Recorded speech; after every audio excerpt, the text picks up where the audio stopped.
할렐루야 거룩한 주일, 오늘은 대인절 두 번째 주일입니다. 다 함께 묵도하시며 예배로 나가시겠습니다. 오라 우리가 굽혀 경배하며 우리를 지으신 여호와 앞에 무릎을 꿇자. 그는 우리의 하나님이시요 우리는 그가 기르시는 백성이며 그의 손이 돌보시는 양이기 때문이라. 너희가 오늘 그의 음성을 듣거든 너희 마음을 완악하게 하지 말지어다.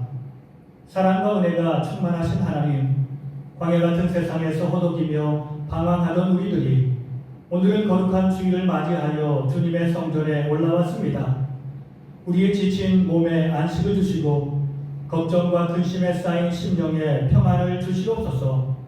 말씀이 육신이 되어 이 땅에 오신 예수님을 기억하며 우리도 겸손한 마음으로 하나님께만 영광을 돌리게 하옵소서. 예수님의 이름으로 간절히 기도드립니다. 아멘.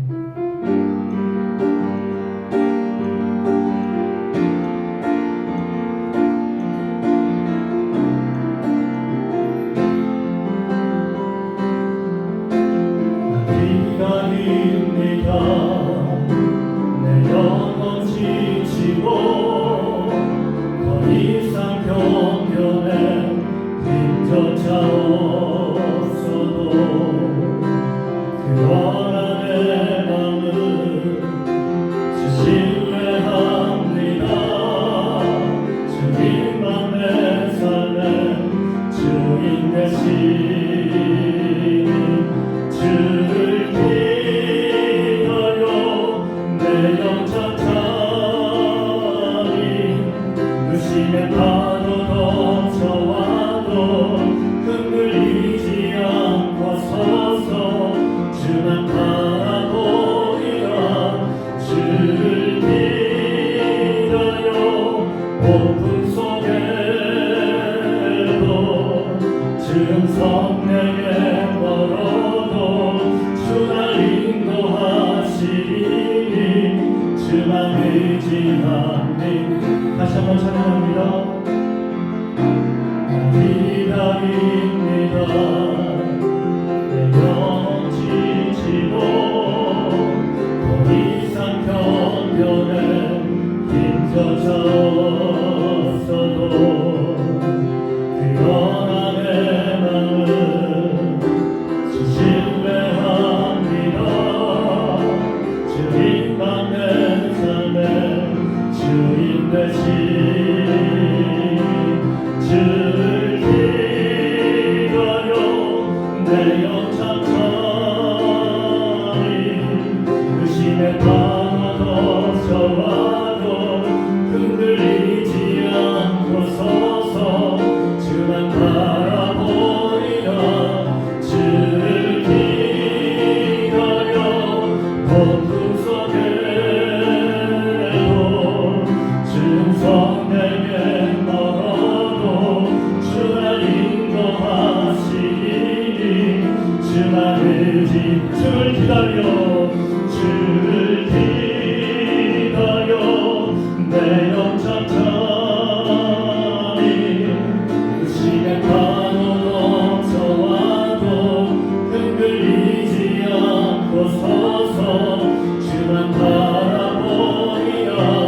주를 기다려 폭풍 속에도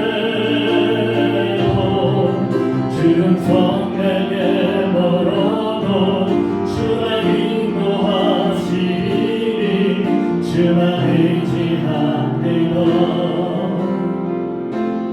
저희는 우리의 삶에 가까이 계셨습니다. 그럼에도 불구하고 우리는 주님을 온전히 의지하지 못하고 주님을 온전히 기다리지 못했습니다. 우리의 모든 죄악을 이 시간 예수 그리스도의 십자가 앞에 주님의 넓으신 사랑 앞에 고백하며 자백하며 나가시겠습니다. 같이 기도하시겠습니다.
우리를 향하신 주님의 용서의 말씀이 있습니다.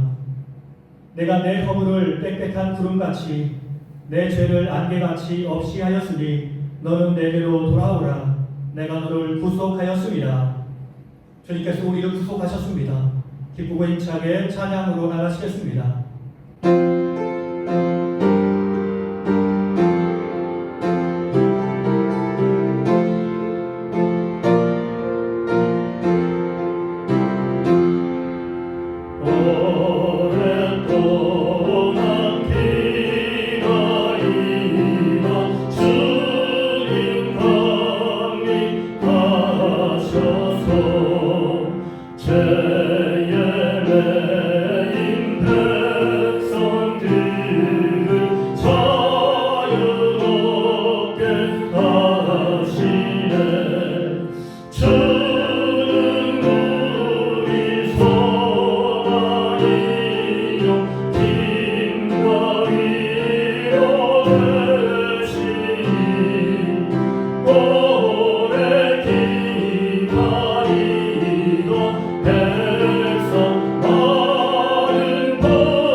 교동부 누가복음 1장의 말씀을 교독하시겠습니다.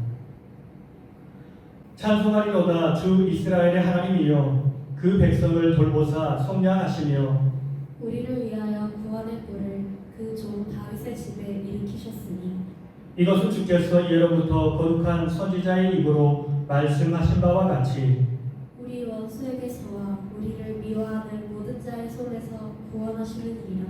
우리 조상을 긍휼히 여기시며 그 거룩한 언약을 기억하셨으니 곧 우리 조상 아브라함에게 하신 맹세라.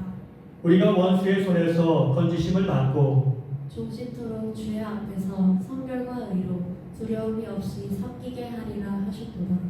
이하여 내가 지극히 높으신 이에 선지자라 일컬음을 받고 주 앞에 앞서가서 그 길을 준비하여 주의 백성에게 그 죄 사함으로 말미암는 구원을 알게 하리니 이는 우리 하나님의 긍휼로 인함이라.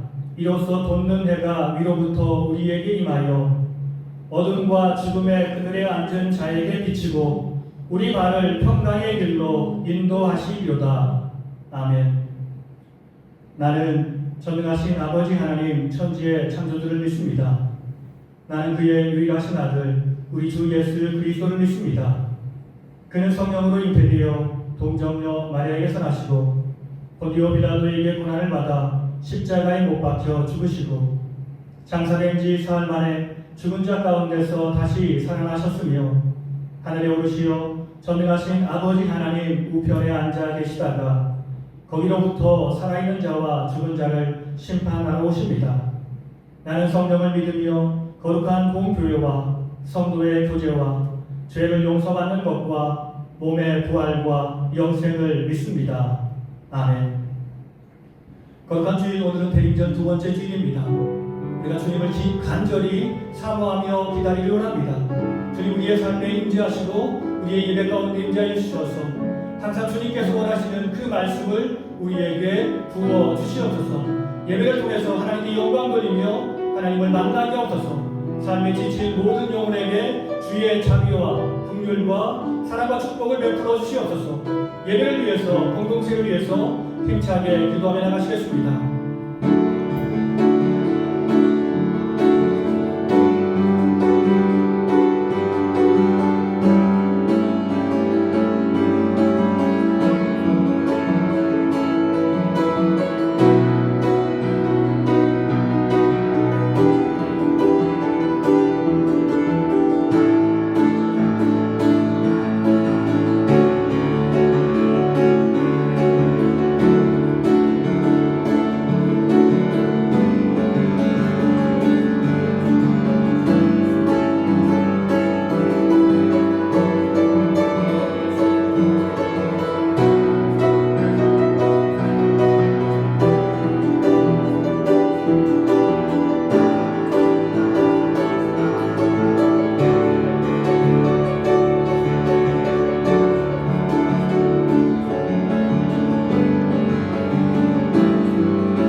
기도드립니다. 아멘. 오늘 우리에게 주신 하나님의 말씀은 빌립보서 1장 3절부터 11절까지 말씀입니다. 내가 너희를 생각할 때마다 나의 하나님께 감사하며 간구할 때마다 너희 무리를 위하여 기쁨으로 항상 간구하는 너희가 첫날부터 이제까지 복음을 위한 일에 참여하고 있기 때문이라. 너희 안에서 착한 일을 시작하시니가 그리스도 예수의 날까지 이루실 줄 우리는 확신하노라. 내가 너희 무리를 위하여 이와 같이 생각하는 것이 마땅하니 이는 너희가 내 마음에 있음이며 나의 매임과 복음을 변명함과 확정함에 너희가 다 나와 함께 은혜에 참여한 자가 됨이라. 내가 예수 그리스도의 심장으로 너희 무리를 얼마나 사모하는지 하나님이 내 증인이시니라. 내가 기도하노라. 너희 사랑을 지식과 모든 청명으로 점점 더 풍성하게 하사 너희로 지극히 선한 것을 분별하며 또 진실하여 허물 없이 그리스도의 날까지 이르고 같이 봅니다. 예수 그리스도로 말미암아 의의 열매가 가득하여 하나님의 영광과 찬송이 되기를 원하노라. 아멘. 사랑하는 가족들과 인사 나누겠습니다. 하나님이 우리와 함께 하십니다. 하나님이 우리와 함께 하십니다. 생각만 해도 기쁨과 감사가 넘치게 하는 사람. 바울은 지금 감금 상태에 있었습니다. 그 감금은 그렇게 힘든 감옥은 아니었습니다. 셋집에 갇혀 있었습니다. 가택 연금 상태였던 것입니다. 사도행전 28장은 이렇게 말씀하십니다.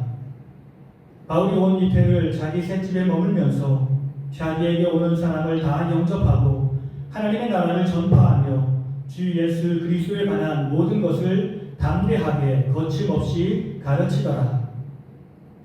사실 집이라 할지라도 갇혀있다는 사실은 사람의 마음을 부담스럽게 하고 어렵게 하고 힘들게 하는 것이 사실입니다. 그럼에도 바울은 마음으로 자유를 누릴 수 있었습니다. 왜냐하면 그에게는 지금 우리와 함께 하시는 주님을 함께하는 그 감정을 느낄 수 있었기 때문이었습니다. 주님이 항상 우리와 함께 하시며 그에게 힘을 주시고 사람들에게 할 수 없는 모든 능력과 은혜를 부으신다는 것을 바울은 지금 느끼고 있었습니다. 그리고 바울이 마음속으로 자유를 누릴 수 있었던 것은 좋은 믿음의 동역자들이 함께하고 있다는 사실을 알고 있었기 때문이었습니다. 그 사람들 중 하나가 바로 빌립보 교인들이었습니다. 3절과 4절은 이렇게 말씀하십니다. 내가 너희를 생각할 때마다 나의 하나님께 감사하며 간구할 때마다 너희 무리를 위하여 기쁨으로 항상 간구하노. 사도 바울이 보통 서신서를 쓰면서 제일 먼저 하는 것은 자기의 사도성을 강조하며 주장하는 일입니다. 고린도전서 1장 1절은 이렇게 말씀하십니다. 하나님의 뜻을 따라 그리스도 예수의 사도로 부르심을 받은 바울과 형제 소스데네는. 왜 바울은 편지를 쓰면서 사람들에게 나 사도 바울 이처럼 자신의 사도성을 주장했을까요? 왜냐하면 그 공동체 안에 바울이 사도인 것을 믿지 않고 거부하는 사람들이 있었기 때문이었습니다.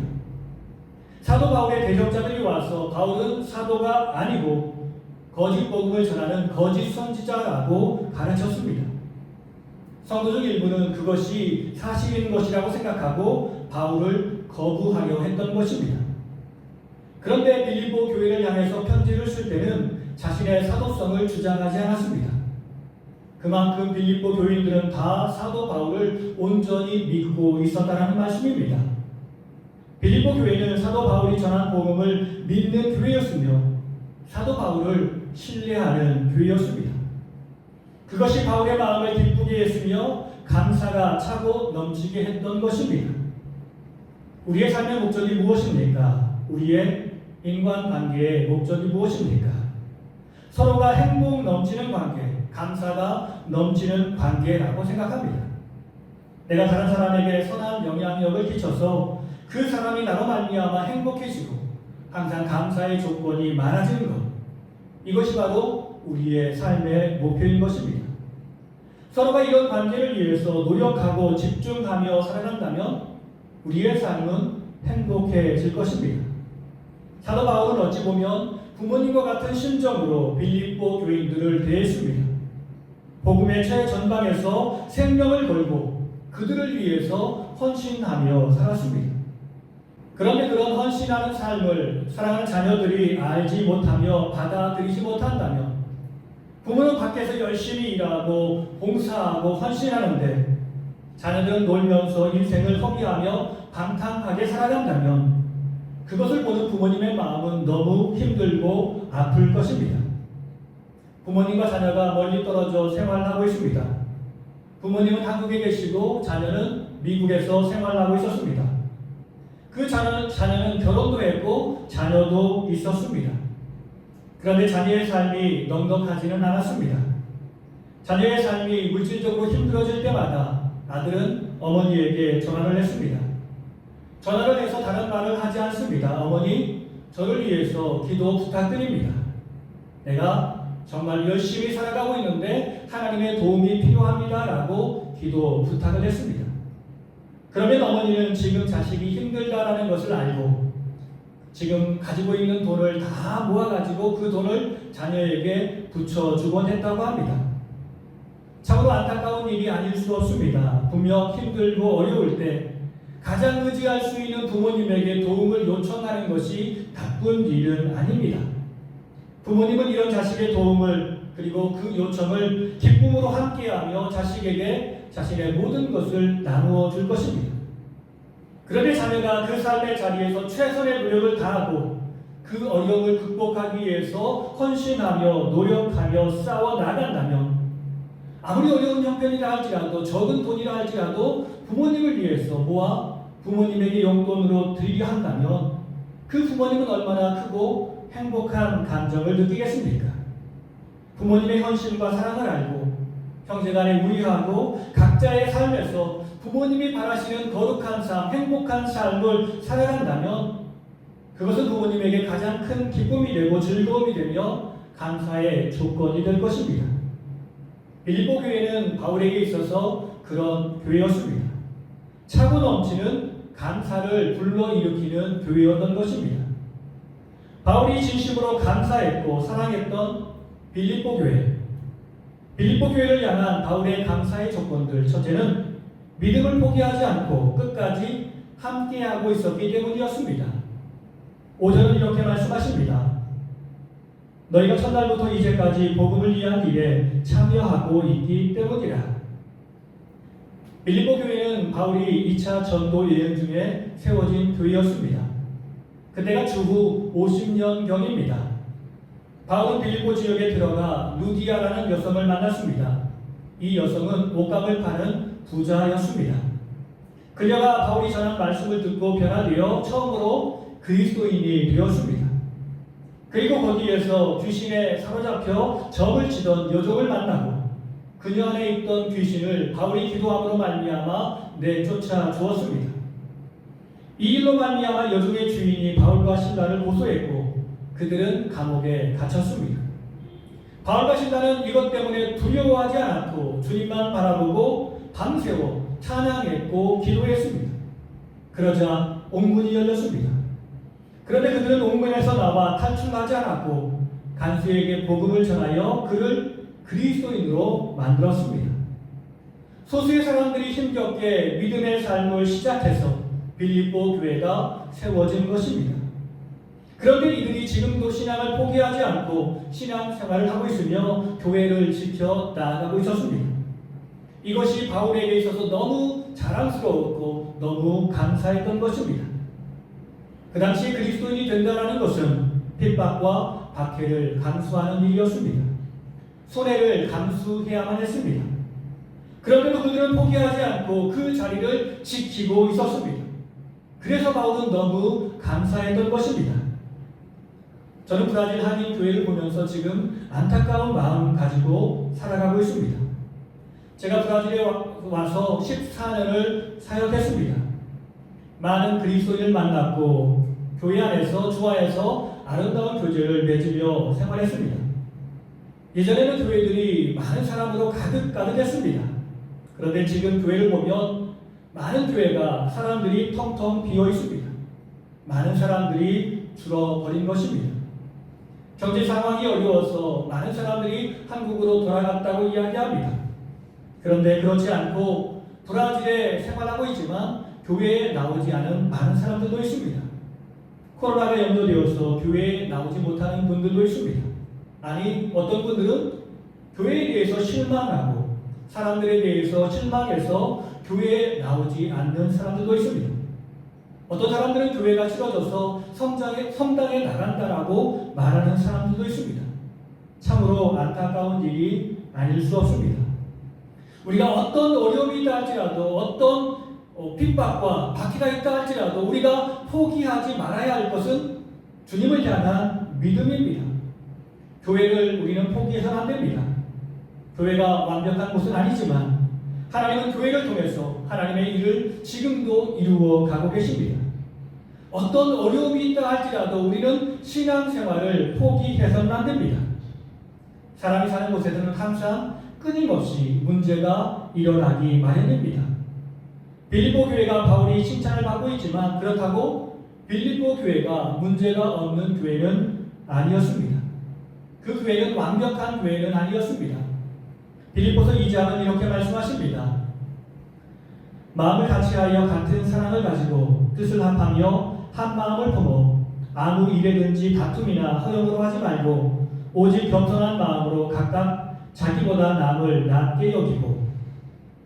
그 교회도 사람들이 모이는 곳이기에 사람과 사람 사이에 분쟁이 있었고 다툼이 있었습니다. 교만한 사람들도 있었고 허영이 가득한 사람들도 있었고 다툼을 일으키는 사람들도 있었습니다. 여성교회 회원들 간에 다툼도 있었습니다. 그렇다고 우리가 교회를 떠나서는 안 됩니다. 주님을 떠나서는 안 됩니다. 우리가 교회를 불가피하게 옮길 수는 있습니다. 그러나 주님을 떠날 수는 없습니다. 왜냐하면 주님을 떠난 그 삶은 죽음이며 멸망이라는 사실을 우리는 잘 알고 있기 때문에 그렇습니다. 빌립보 교인들이 교회를 떠나지 않고 믿음을 지킬 수 있었던 것은 주님을 온전히 믿었기 때문이었습니다. 이것이 바울이 빌립보 교회를 향해서 감사하는 두 번째 이유였습니다. 빌립보 교회는 주님의 인도하심을 믿었습니다. 6절은 이렇게 말씀하십니다. 너희 안에서 착한 일을 시작하신 이가 그리스도 예수의 날까지 이루실 줄을 우리는 확신하노라. 바울은 여기에서 착한 일을 말씀하고 있습니다. 여러분, 착한 일이 무엇입니까? 다른 사람들을 도와주고 다른 사람들을 권면하고 위로하고 격려하는 것, 다른 사람들에게 힘을 주는 것, 이 모든 일들이 다 착한 일일 것입니다. 그러나 바울이 말한 착한 일은 그런 일이 아닙니다. 바울이 말한 착한 일은 믿음의 일을 말합니다. 주 예수 그리스도를 믿는 믿음을 말하는 것입니다. 이 일이 가장 선한 일이며 구원을 받을 수 있는 유일한 일인 것입니다. 주님을 믿는 일, 곧 주님을 믿고 교회를 나오는 일이 세상 사람들이 보기에는 나의 선택이고 나의 결정이라고 생각할 때가 많이 있습니다. 분명 사람이 예수 그리스도를 믿는 것, 그리고 교회에 나오는 것은 나의 의지와 결단 또한 포함되는 것입니다. 그런데 성경은 우리에게 말씀하기를 우리의 의지와 결단보다 선행한 사건이 있다라고 가르쳐 주고 있습니다. 그것은 우리를 향한 하나님의 사랑과 선택입니다. 다른 말로 표현하면 하나님의 섭리가 있었다라는 말씀입니다. 하나님께서 모든 일들을 다 계획하시고 섭리하셔서 구원받을 자를 부르시고 믿게 하시어 그 모든 자를 구원해 나가시는 것입니다. 사람의 힘과 사람의 능력으로는 선한 일, 곧 예수 그리스도를 믿는 일을 행할 수 없습니다. 사람의 힘과 능력, 그리고 의지와 결단으로는 사람이 구원을 받을 수 없는 것입니다.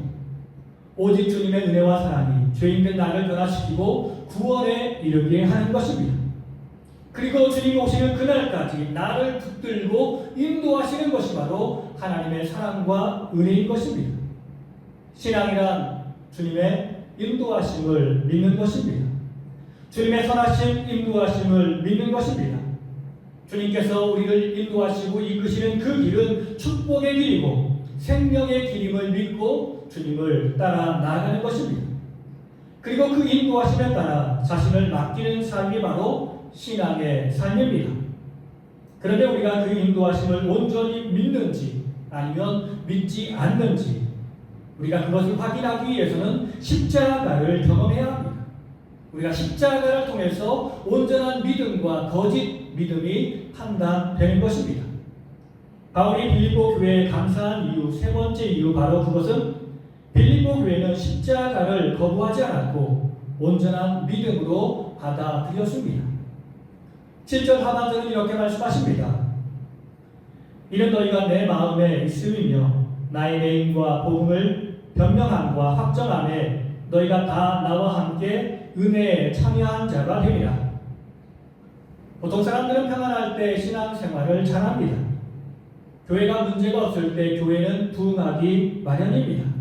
수많은 사람들이 문제없는 교회에 모이게 되는 것입니다.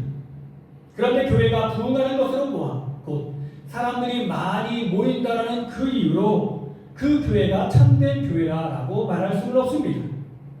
참된 교회와 거짓 교회를 구분하는 시점은 바로 시련의 시기를 통과할 때입니다. 고난의 십자가를 지고 갈 때입니다. 초대교회 당시 수많은 교회가 그런 것처럼 빌립보 교회에도 많은 박해와 많은 어려움 때문에 수많은 사람들이 힘들어했습니다. 하나님을 알지 못하는 이방인들이 그렇게 핍박했고 대적했고 또 하나님을 안다라고 생각하는 주장하는 유대인들 또한 우리 기독교인들을 박해하고 심하게 대던 것입니다. 그런 이유 때문에 바울이 지금 감옥에 갇혔습니다. 목회자가 감옥에 갔습니다. 그렇다면 성도들의 마음은 어떤 상태일까요? 세상은 감옥에 간 목회자를 향해서 이 사람은 참으로 나쁜 사람이다. 이 사람은 아주 정말로 지옥 갈 사람이다 라고 조롱하고 비난할 것입니다. 목회자가 어떻게 불법을 저질러서 감옥에 갔단 말인가? 이러한 일은 수치를 당하는 것이 너무 당연한 일이라고 말할 것입니다. 그런데 감옥에 갇혀 있다 할지라도 다 나쁜 사람은 아닐 수 있습니다. 억울하게 역사를 하는 사람도 얼마든지 있을 수 있습니다. 사도 바울은 바로 그런 사람이었습니다. 그런데 서슬퍼런 군사 정권에서 누구 한 사람도 바울이 정말 억울한 감옥 생활을 하고 있다라고 말하지 못했던 것입니다. 그리고 그 사람에게 동조할 힘과 능력이 없었던 것입니다. 속으로만 생각하고 겉으로는 그 사람을 멀리 하려 했습니다. 초대교회가 바로 그런 상황 가운데 있었습니다. 그런데 빌립보 교인들은 바울이 감옥에 간 것은 잘못된 것이 아니라는 것을 확신했습니다. 그리고 바울이 했던 그 일을 기쁨으로 감당하고 있으며 바울의 지지자가 되어 주었습니다.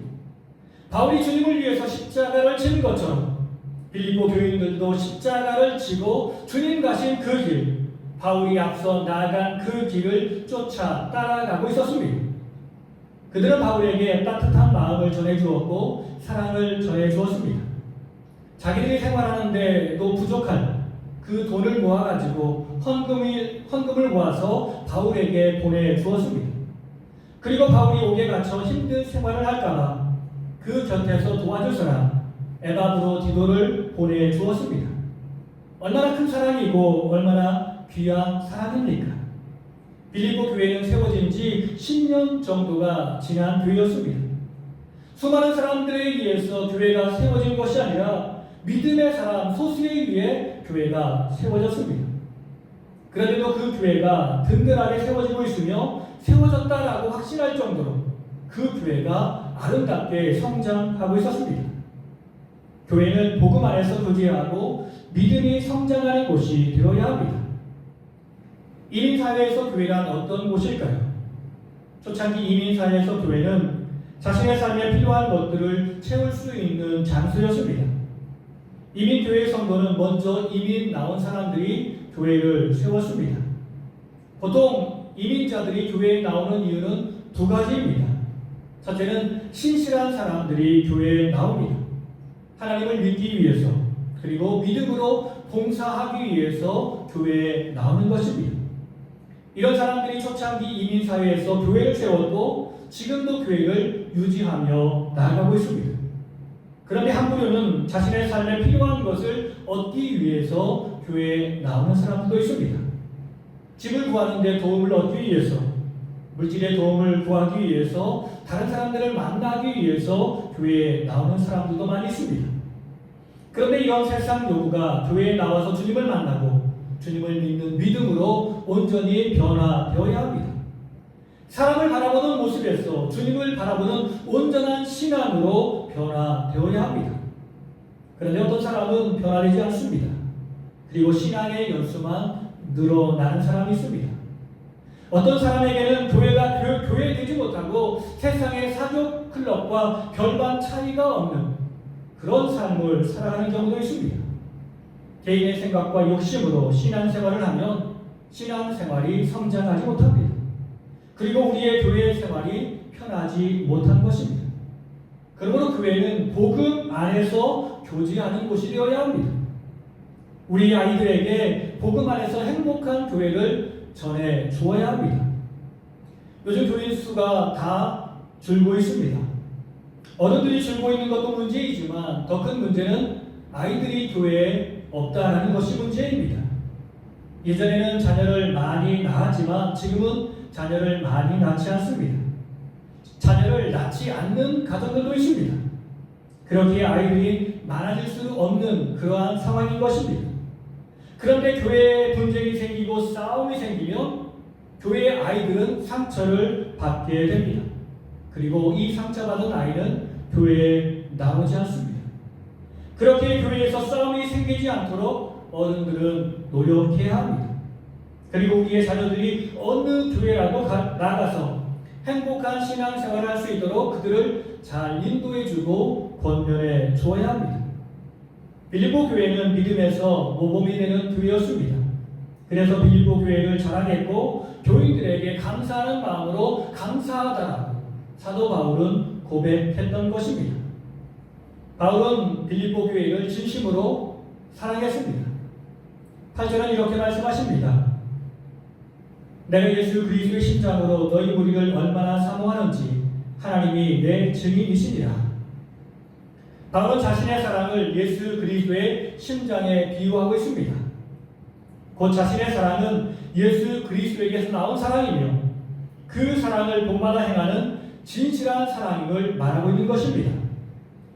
우리가 하나님의 사람이라면 이렇게 아름다운 믿음의 삶을 살아가는 그 사람을 보면 얼마나 사랑스럽고 얼마나 축복스럽고 얼마나 귀한 존재라고 생각하겠습니까? 우리의 자녀나 우리의 가족이 그런 믿음을 가졌다면 우리는 항상 감사할 것이고 수많은 사람들 앞에서 쉬지 않고 자랑하며 수많은 사람들에게 증거하며 살게 될 것입니다. 그럼에도 바울은 빌립보 교회가 더욱 성장하길 원하는 마음으로 오늘 본문의 이야기를 이렇게 결론 짓고 있습니다. 보다 나은 교회를 향하여 진리로 세워지는 교회. 9절과 10절은 이렇게 말씀하십니다. 내가 기도하노라 너희 사랑을 지식과 모든 총명으로 점점 더 풍성하게 하사 너희로 지극히 선한 것을 분별하며 또 진실하여 허물 없이 그리스도의 날까지 이루고. 우리는 참과 거짓을 알고 있습니다. 무엇이 옳고 무엇이 그런지 그리고 이 모든 것들을 판단할 수 있는 능력을 가지고 있습니다. 그럼에도 인간은 연약한 존재입니다. 사람의 관계가 참과 거짓을 파괴할 때가 많이 있습니다. 다른 사람들이 잘못할 때는 이것이 잘못되었다라고 확실하게 정지할 수 있는데 문제는 내가 잘못했을 때는 내가 잘못했다라고 이렇게 고백하지 않습니다. 더 나아가 내가 사랑하는 사람이 잘못되었을 때는 변명하고 이것이 잘못되었다라고 지적하고 책망하는 사람이 있다면 오히려 그 사람을 비난하고 싸우려 할 때가 많이 있습니다. 그렇게 싸움은 보통 한 사람과 한 사람이 싸우는 것이 아니라 편을 갈라서 싸우는 것이 바로 보통 싸움이 되는 것입니다. 이처럼 이 모든 것들이 다 가족 간의 싸움으로 변질되기 쉽다라는 것입니다. 참으로 진리를 알고 진리 안에서 행동하는 일은 쉽지 않습니다. 그럼에도 우리는 진실로 모든 것들을 진리 안에서 판단해야 하며 진리 안에서 모든 일을 행하는 훈련을 해야 합니다. 왜냐하면 그래야 회복이 가능하기 때문에 그렇습니다. 빌립보 교인들은 사도 바울을 사랑했습니다. 그런데 내가 다른 사람들을 만나서 교제하면서 바울보다 이 사람이 더 좋은 사람이다라고 느낄 수 있는 것입니다. 바울이 분명 좋은 사람이지만 바울에게도 단점이 있었습니다. 연약한 점이 많이 있었습니다. 그런데 어떤 사람이 바울이 하지 못한 행동들을 그에게 보여주면서 특별히 자상한 말로, 사랑의 말로 그를 권면하고 위로하며 잘못되었을 때도 잘못되지 않았다라고 이렇게 칭찬하고 격려하면 그 사람은 마음에 현혹될 수 있는 것입니다. 사도 바울이 좋은 사람이라고 생각했는데 사도 바울보다 더 좋은 사람이 여기에 있구나라고 생각할 수도 있는 것입니다. 거기에서 더 나아가 그 사람이 혹시 사도 바울이 잘못된 교리를 전하고 잘못된 말을 전하는 거짓 선지자라고 선동한다면 많은 사람은 이 말에 현혹될 것입니다. 사랑이 좋고 관계가 좋은 것이지만 진리가 없는 사람은 우리의 모든 것을 파괴할 수 있습니다. 모든 것을 허물어뜨릴 수 있는 것입니다. 기독교가 처음부터 타락한 것은 아니었습니다. 그렇게 박해를 피하며 도망다니던 교회가 로마 제국이 기독교를 공인하면서 제도화되었습니다. 로마 제국은 많은 우상들을 섬기고 있었는데 교회는 세상을 기독교화한다고 말하며 세상에 있는 우상들을 교회 안으로 하나씩 끌어들였고 모든 것들을 다 받아들였습니다. 세상의 가치관을 다 받아들인 것입니다. 그러다 보니 교회 안에 세상의 것들이 가득 차고 넘치게 되었습니다. 쓸데없는 제도들이 가득하게 되었고 하나님의 말씀과는 거리가 먼 잘못된 것들이 우리 안에 가득하게 되었습니다. 마치 이스라엘 백성들이 가나안 땅에 들어가서 여러 우상들과 함께 하나님을 섬겼던 것처럼 교회가 그렇게 되어버렸습니다. 종교개혁의 본질이 무엇입니까? 우리의 삶에 너무 많아진 가치 기준을 하나로 정리한 것입니다. 세상의 이치와 도리, 그리고 교회와 전통과 문화, 이 모든 것들은 다 배제하고 오직 말씀으로 돌아가야 합니다. 말씀으로 참된 것과 거짓된 것을 판단해야 합니다. 이것이 바로 종교개혁의 기본 가르침입니다. 지금 이것에 대해서 불편하게 생각하는 많은 사람들도 있습니다. 잘못된 교리와 신앙생활의 모습을 보면서 우리도 똑같이 연약한 존재이고 실수하고 죄를 짓는 존재인데 다른 사람들이 잘못했다고 해서 이것을 정죄하고 판단하는 일은 옳지 않다라고 말하는 사람들도 있습니다. 그러나 우리가 이렇게 말씀 안에서 세상을 판단하는 것은 다른 사람들을 임의로 판단하거나 정죄하려는 생각이 아닙니다. 다른 사람을 향해서 잣대를 들이대면서 항상 이것이 잘못되었습니다. 이래서 당신은 나쁜 사람이다라고 말하려 하는 것이 아닙니다. 우리는 가치를 분명하게 세워서 나의 삶을 하나님이 원하시는 그 길로 하나님께서 우리에게 바라시는 진리의 길로 나아가길 원해서 우리는 이렇게 잣대를 세우는 것입니다. 이 일을 통해서 우리가 원하는 것은 의의 열매를 맺는 삶입니다. 11절은 이렇게 말씀하십니다. 예수 그리스도로 말미암아 의의 열매가 가득하여 하나님의 영광과 찬송이 되기를 원하노라. 이 의의 열매는 우리 신앙인들이 보기에도 옳은 행동, 합당한 행동을 말하는 것뿐만 아니라 주님을 알지 못하는 모든 사람들도 이것은 바로 의의 행동이구나, 이것을 통해서 우리가 하나님의 살아계심을 볼 수 있구나라고 고백하는 행동이 되어야 합니다. 잘못된 것을 용서하는 것은 좋은 것이지만 긍정적인 변화를 위한 용서가 되어야 합니다. 우리는 죄를 용납하고 허용하는 사람이 되어서는 안 됩니다. 그렇게 된다면 예수 그리스도의 보혈의 능력과 은혜가 아무 의미 없는 것으로 전락하게 될 것입니다. 이제 우리는 죄에 대해서 죽고 하나님에 대해서 산 자로 살아야 합니다. 곧 진리를 알고 진리를 행하며 살아야 합니다. 주님 오실 날이 머지않았습니다. 우리가 주님 만날 날이 머지않았습니다. 그러면 우리는 깨어 있어야 합니다. 주님을 향한 온전한 믿음 안에서 깨어 있어야 합니다. 끝까지 주님을 포기하지 않고 주님 안에 거하며 살아야 합니다. 또한 진리 안에서 깨어 있어야 합니다.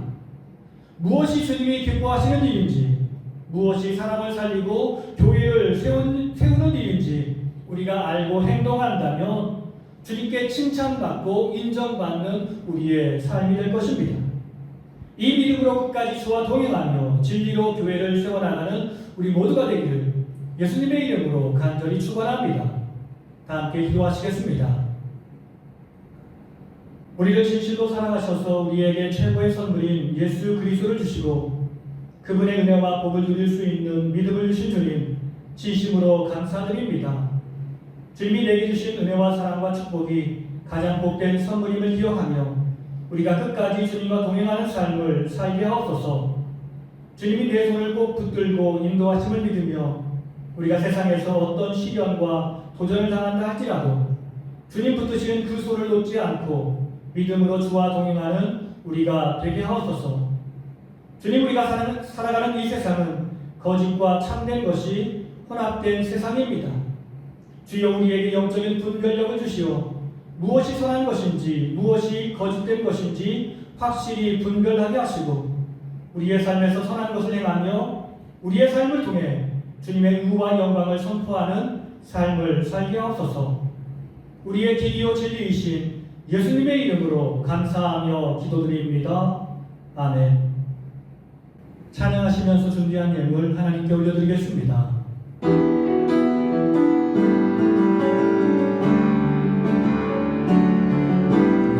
지금까지 지나온 것을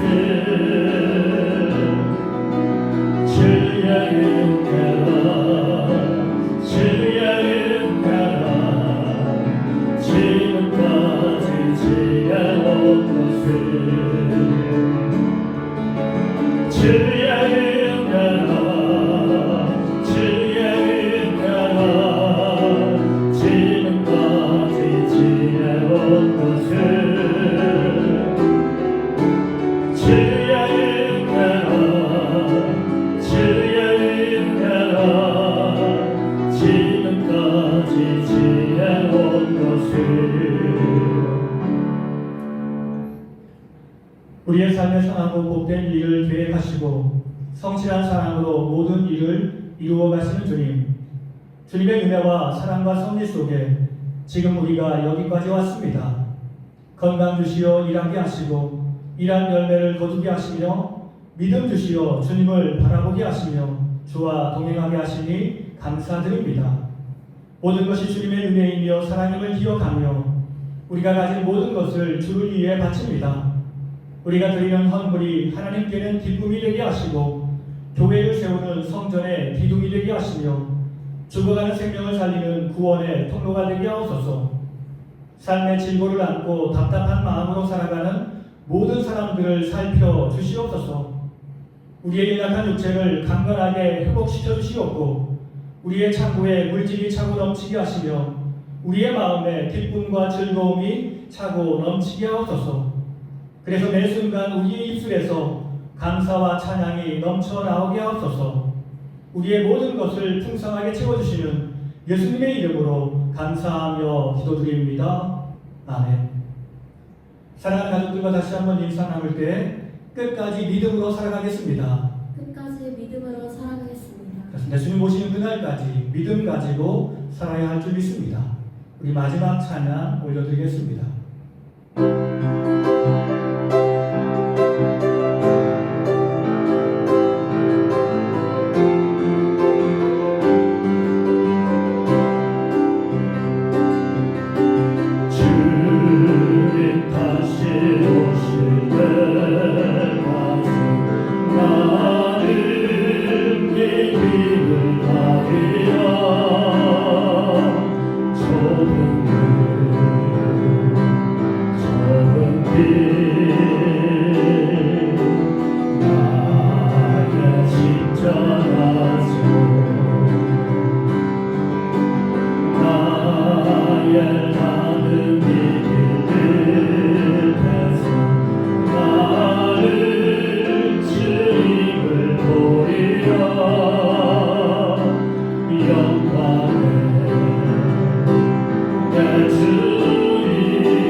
지금은 우리 구주 예수 그리스도의 은혜와 아버지 하나님의 무한하신 사랑과 성령님의 감화, 감동, 교통하심이 주님께서 우리에게 첫 믿음을 주시어서 주님 오시는 그날까지 끝까지 믿음을 지킬 수 있도록 힘과 능력 주심을 기억하며 끝까지 주와 동행하기를 합니다. 주의 영광과 주의 의를 선포하며 살기를 합니다.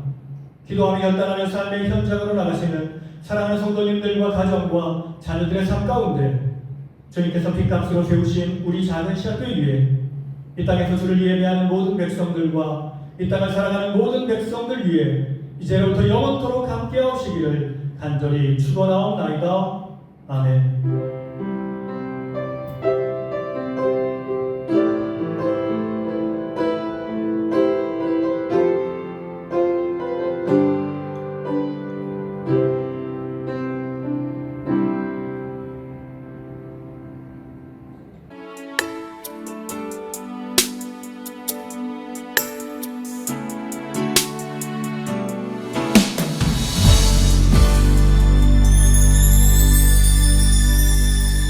주님 다시 오실 때까지 나는 이 길을 가리라. 아멘. 좁은 문 좁은 길